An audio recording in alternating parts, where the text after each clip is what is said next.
Good morning, friends. Hello, hello. Hello, hello.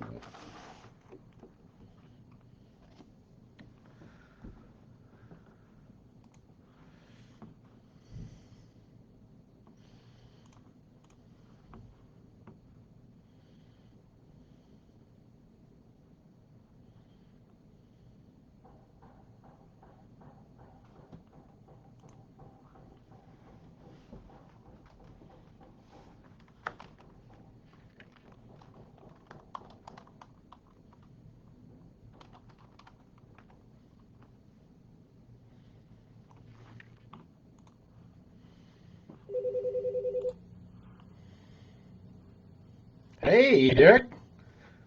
Wayne, good morning to you. So glad you're here. Even though hey, Linda. Hope you had a grand time with your friends. I hope that was sweetness for you. Good morning, everybody. How are you? How are you?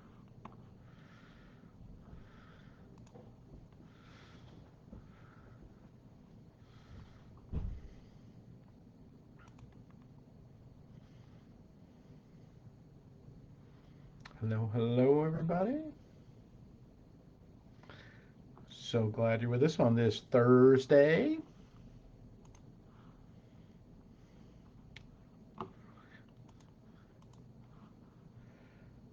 Good to see you, John.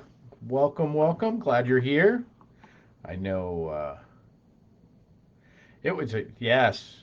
Yesterday was a great day. Gosh, I'm so grateful. Really fun. I'm so glad.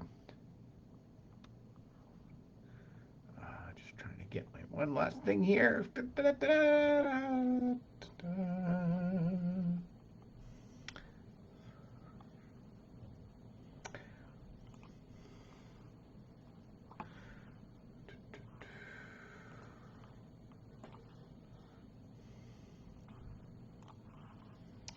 Hey, Deb Votrin.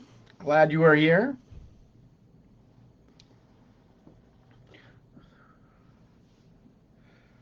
How is everybody? Good to see you. Thanks for coming in. We're a couple more seconds and we'll get going. Hey, and if remember, always a reminder, if you ever want to be a part of any of these, Sandra Overlock, as I live and breathe.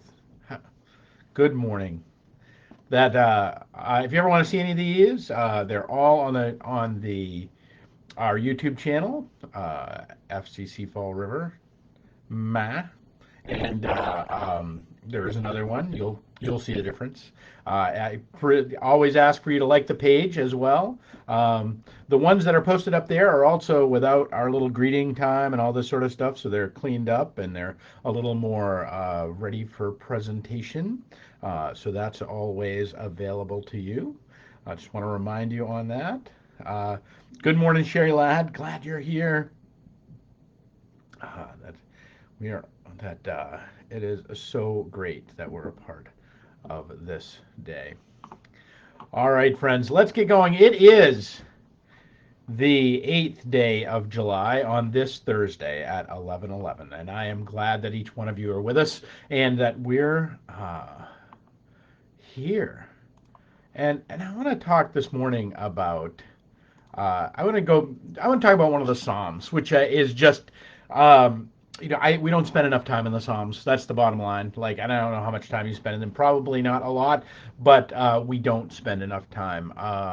In fact, the early Congregationalists, if they had a little, they spent a ton of time mining the Psalms for the wisdom of the age. And I want to offer us this notion today of of being able to encounter a bit of our ancient selves.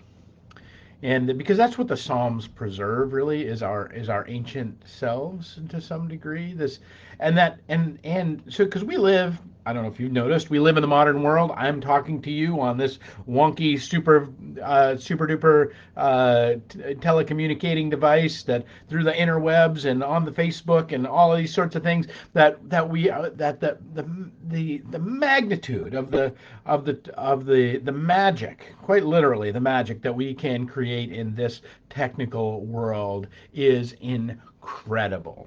And so, uh, that what this is, this has brought us also is, I think, in some ways a little bit of a loss of our ancient selves.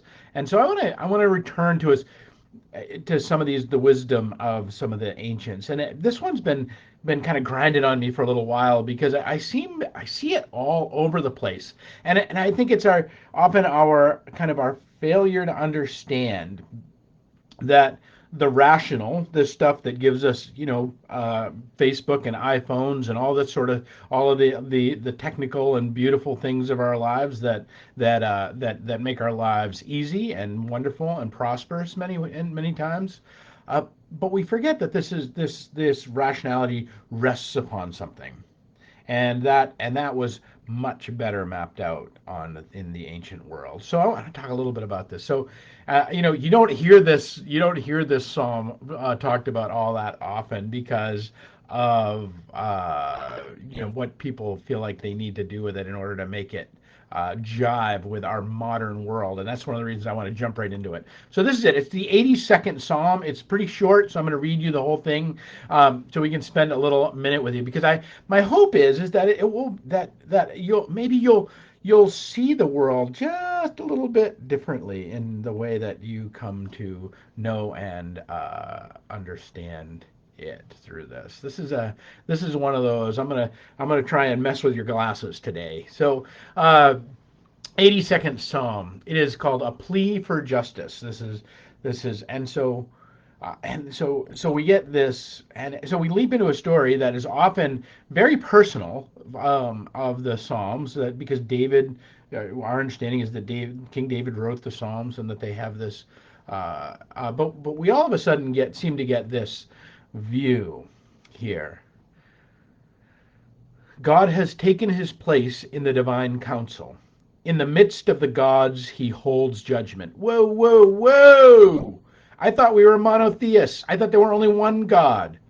But here he is. God has taken his place in the divine council in the midst of the gods. There's a whole lot of gods. Who knew?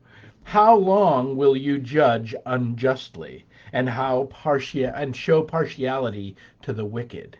So this is like stay with me on the scene here as we kind of work through this. So here is Yahweh. He rolls up and he plants himself at the head of the table. And here are all of the divine council, all of the other gods that are out there. And they're referred to many, many times in the Old Testament, and they're even referred to in the New Testament, which we'll get to in a sec. And he says, what? How long will you judge unjustly? How show partiality to the wicked? You're doing a poor job. All right, we gotta increase sales in the next quarter. Like this is Yahweh rolls up and basically throws down on all of the other gods. He says, give justice to the weak and the orphan. Maintain the right of the lowly and the destitute. Rescue the weak and the needy. Deliver them from the hand of the wicked. So what happens? The CEO rolls in and the PowerPoint goes on and he says, these are our sales goals for the next quarter. We are going to give justice and weak to the orphan. We're going to maintain right and lowly the destitute. Rescue the weak and the needy. Deliver them from the hand of the wicked. We got things to do. Look at all you all messing it up. They neither have knowledge nor understanding. They walk around in darkness. This is his critique of the other gods. All the foundations of the earth are shaken. I say, you are gods, children of the Most High, all of you. Nevertheless, you shall die like mortals and fall like any prince. Whoa, whoa, whoa! I'm now. It's he's not just he's not Yahweh isn't just hadn't just rolled up and taken control of the meeting in his little hostile takeover of the divine council. Now he's threatening to fire everybody. You're gonna die like mortals, you big old gods. Pew pew pew. Like this is serious. This is a radical change. And then at the very end we get David's cry. Now David enters the scene. This is David kind of mapping out what is going on in the big world and the big things. And he said, this is his call: rise up, O God, judge the earth, for all the nations belong to you. Rise up, O God, judge the earth, for all the nations belong to you. See, we end up in this. We're in this world right now where we think, we've kind of co-opted this idea of monotheism, right? Like you hear this, you hear well, the great monotheistic religions of the world were Judaism and Islam and Christianity. None of that's true. Monotheism, that word was a made-up word in the middle of the 19th century by a bunch of German theologians. They made that word up. If this is a shock to you, it should be. Friends, if Bible tells us anything, it tells us that we live in a world with a lot of gods. We live in a world with everything that is looking at us is looking for our worship and praise. It is looking for our offering and tithing. It is trying to coerce us and to convince us to give us our resources, our time, talent, and energy. It is that everything that is peeking around every corner wants to be worshipped. There is an impulse behind that. We can submit to this idea that the world is this big place, and when there is one God, yes, and there's one God in charge of it all, that all the nations. That's not a political statement, okay? By the way, because this is 2,600 years before the formation of the nation state, something like that. We're not talking about like whose flag is on top when David calls to the nations. He's talking about all the gods. That he's talking about all the gods and all their tribes and all of their different impulses and all their different ways. He says, "Rise up, O God! Rise up, O Yahweh, who has just planted himself at the head of the table. Judge the earth." Let these gods that are not working in justice, let these gods that are wicked, let these gods that are weak and orphans. I mean, what in modernity or in kind of pre-modernity, we would call these devils. We would call these demons. Rise up, O God, judge the earth, for all the nations belong to you. You, O God, are at the head of the table. Jesus says in the Gospel of John, "Do ye not know that you are gods?" Theologians twist themselves in and out to try and understand what that means. In fact, there are whole traditions that are based on that very phrase. But in this context, what Jesus is really driving at, what this is talking about, is that you're a locust of energy too. Like you've got influence in this world too. I know I'm kind of being 30,000 feet today in kind of what we're talking about in theology. So deal with it, because that's what we're going to do today. But I want you to hear this, because I want you to think about your world. Think about the television when you turn the television on. Like what those voices that are coming at you, are they asking for your allegiance? Are they asking for your worship? Are they asking for your praise? Are they asking for your attention? Are they asking for your fealty? Are they asking for your resources? You ever seen an ad on TV? What is it that we do when we send men and women to war. Well, if we're doing it right, we're sending them for the defense and the protection of those that are before us. But there's also something much larger being served there, isn't there? Friends, we are in a world filled with gods.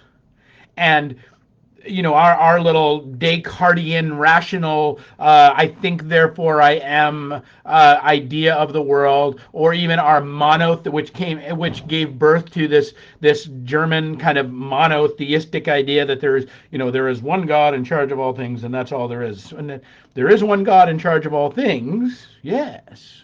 Christ Jesus is King of Kings and Lord of Lords. And when we say King of Kings and Lord of Lords, we're not talking about he's king and then there's like President Biden underneath him. No, no, no. We're talking about King of all the gods. That's what that was referring to. That there are these influences, there are these entities that are desiring your attention, your fealty, your loyalty, and your praise and your worship. And we are, and I think often we've been kind of taught that that brings us to the sense of like, we sometimes bring a knife to a gunfight in our understanding when we think there is only one thing that's trying to influence us, and that or that there is either just simply devil or Jesus, or that there it is a complicated world. It is a rich world filled with all manner of things that are looking for our attention, that want us to worship. If you don't believe that, try and raise a child these days and just look at all the things that are vying for their attention, all the things that are vying for their worship, that are vying for their eyeballs and their voice and their metadata. I mean, in fact, here we are on Facebook Live, which is awesome. It's been a good platform for us, and there's a reason Facebook is free. It's not just because there's these ads that pop up occasionally, but it is also because you're the product.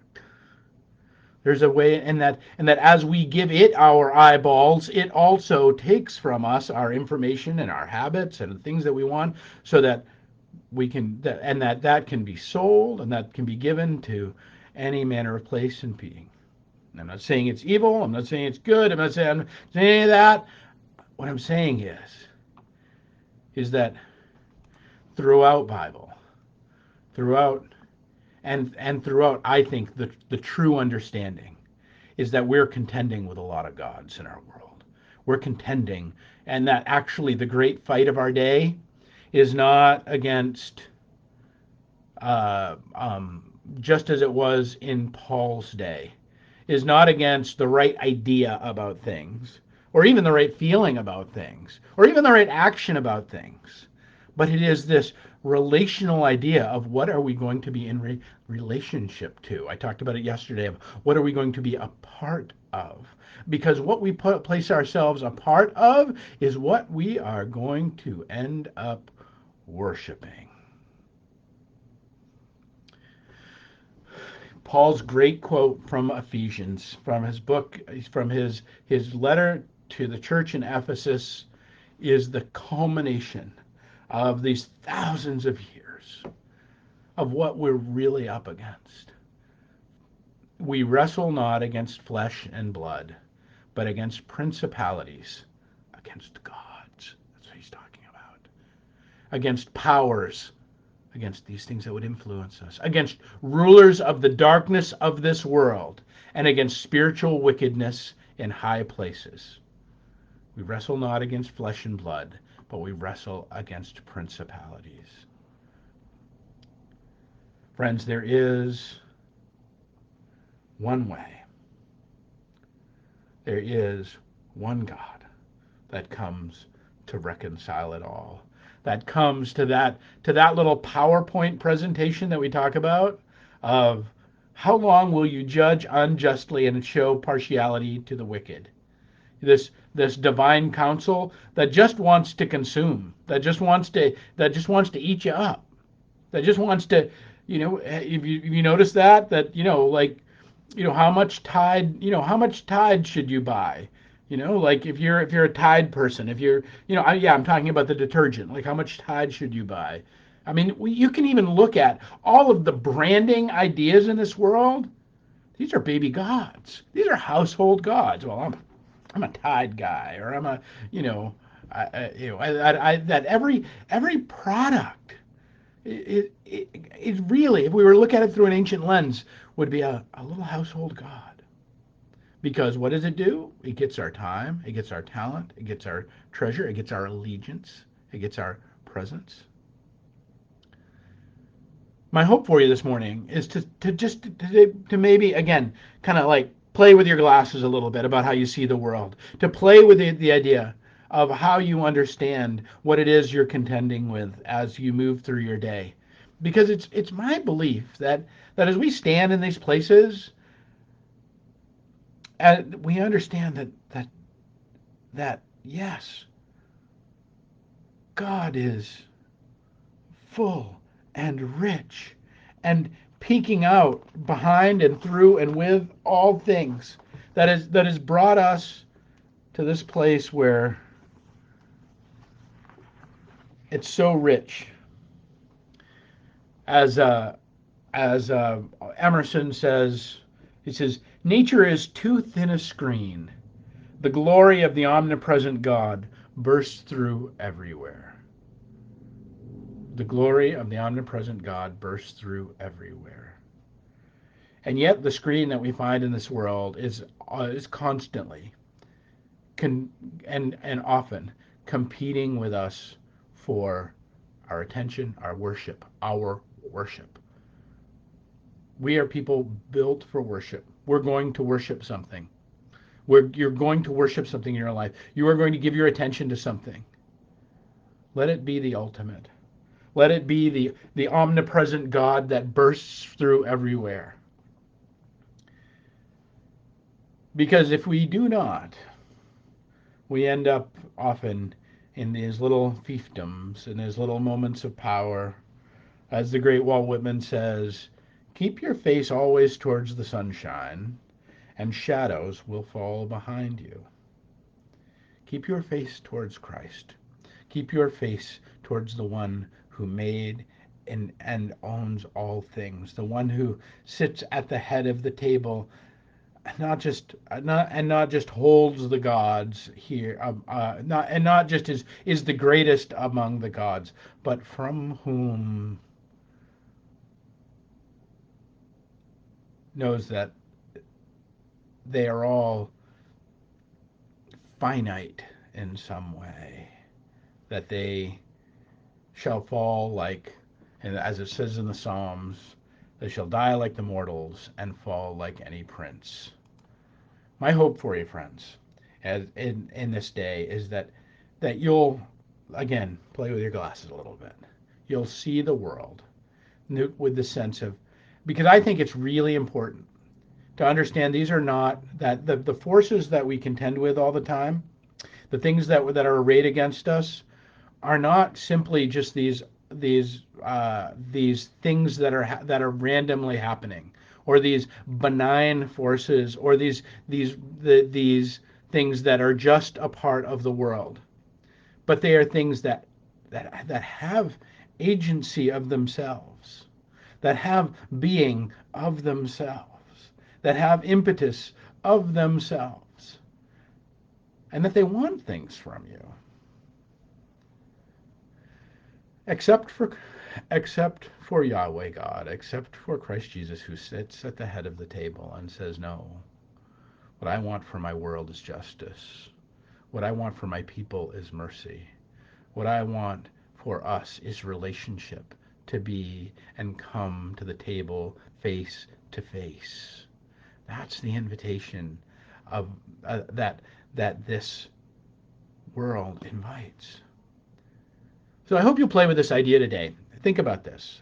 That we're that the regardless of what our rationality has told us, regardless of what you may have been told about the mechanistic existence of the world, and it is so hard to escape, but that you might might dip into the ancients for a minute today and spend a little time with the ancient notion that all these things that you'll encounter in the course of your days, the advertising on your TV, the ideas that you will see given to you through news media, the the foundations of your of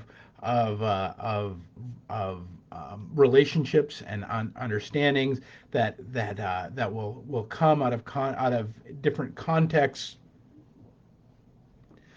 They're not simply an idea. They're not simply a thing.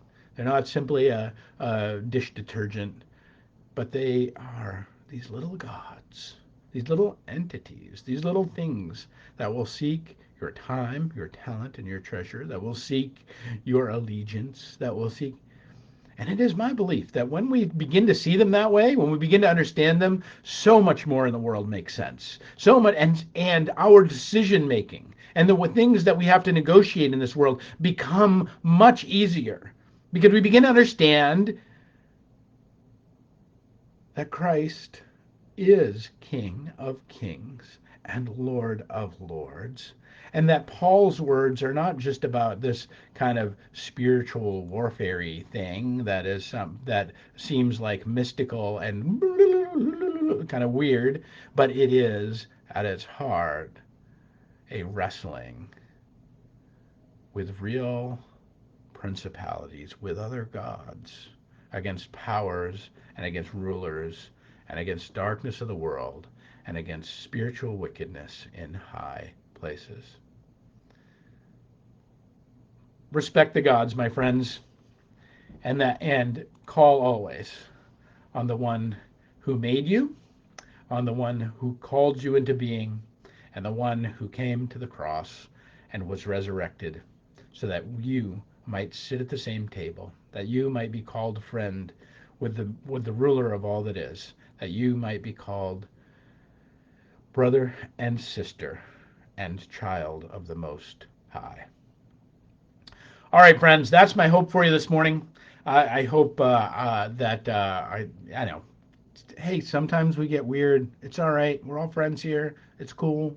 Uh, I'm so glad that you're a part of this and you continue to be a part of our 11:11 journey. We have